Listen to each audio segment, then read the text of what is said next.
करतानि निर्जलोपवासवा भूखनि तेज बरतवानु हो।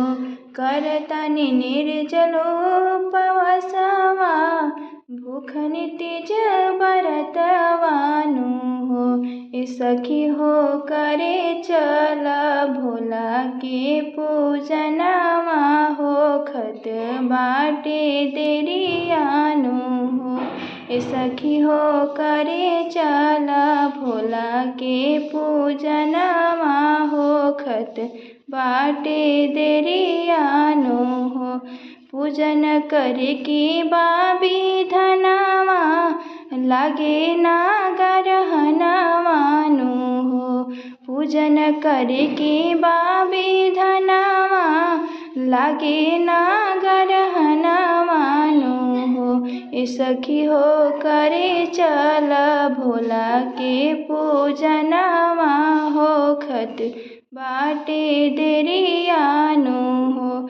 पूजन करे से पूरी अरमनवा लागे नागर हनवानु हो।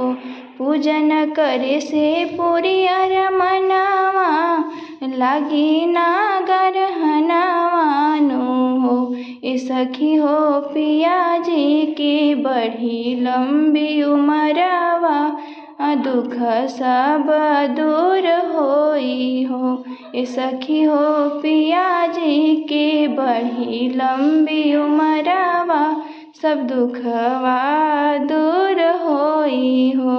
करतानि निर्जलोपवासवा भूखनि तेज बरतवानु हो। करतानि निर्जलोपवासवा